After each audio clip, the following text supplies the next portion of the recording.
Hello, welcome back to our new blog. আমার নতুন একটা ব্লগে তোমাদেরকে অনেক স্বাগত।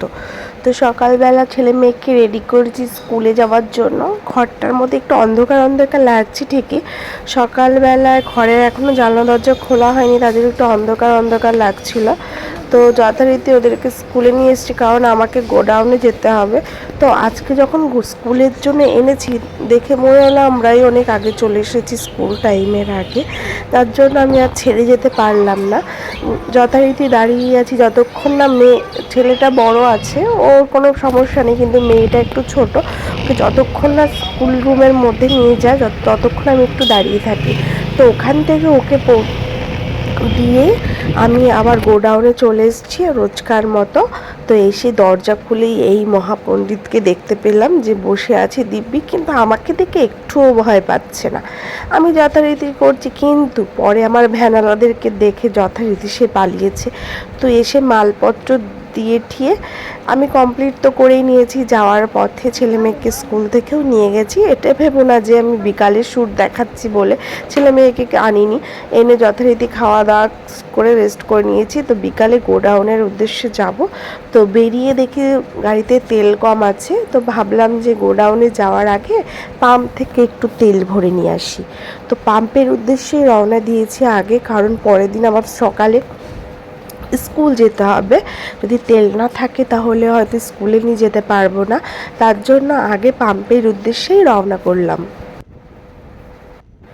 তো যথারীতি আমি পাম্পের উদ্দেশ্যে রওনা করে দিয়েছি। এখন একটু প্রায় সন্ধ্যা সন্ধ্যা হয়ে গেছে। তো যতটুকু গাড়ি চালাতে চালাতে আমি শ্যুট করতে পেরেছি ততটুকুই তুলে ধরলাম। তো কারণ রাস্তাঘাটে এখন গাড়ির চাপটা বেশি, আর মেন রোড, ওর জন্য একটু একটু করে আমি যতটুকু পেরেছি তুলে ধরার চেষ্টা করেছি। আর এখন যেহেতু সন্ধে সন্ধে হয়ে গেছে, তো একটু হয়তো বুঝতে অসুবিধা হবে। তো চলো আমি পাম্পের দিকে যাচ্ছি। পাম্পের ভেতরে তো হয়তো ভিডিও করা অ্যালাউ নেই, তাই বাইরে থেকেই কিছুটা তোমাদেরকে দেখিয়েছে। আর ভেতরে যৎসামান্য একটু জিনিস দেখালাম। যে এবার যখন আমি তেল ভরতে যাচ্ছি তখন প্রায় প্রায় ওই ব্রিজের উপরে ওই লোকটার দোকানে, ঘুগনির দোকানে ভীষণ ভিড় দেখি। তো আমার আজকে মনে হলো একটু কেনাই যাক, দেখা যাক কেমন জিনিস, কিভাবে তৈরি করে, যে এত লোকের ভিড় হয়। তাই আমার মনেও একটুখানি খেতে ইচ্ছে হলো, তার জন্য ভাবলাম যে কিনি। তাই কিনে নিয়ে আবার আমি গোডাউনে আসলাম। তো আজকে দেখো কোনো মালপত্র এখন তেমন আসেনি। তো সন্ধ্যের দিকে মালপত্র আসলে ওরাই লাইটটা জ্বালিয়ে দেয়। তো আজকে হয়তো কেউ আসেনি, তার জন্য লাইটটা জ্বালায়নি।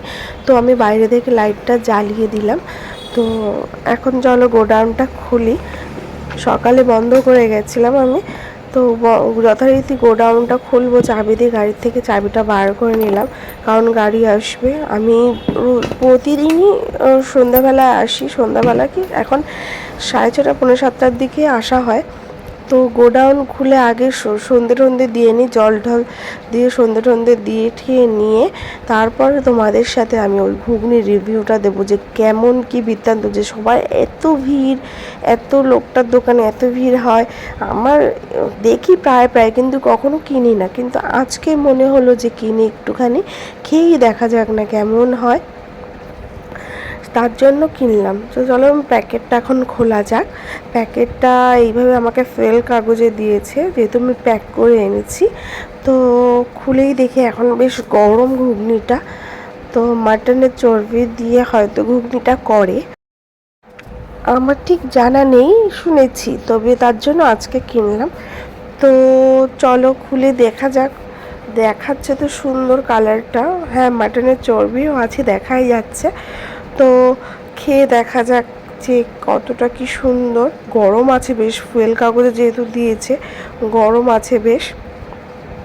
তো চামচ 2-3টে দিয়েছে, চামচ তো 2-3টে লাগবে না, আমিই খাবো।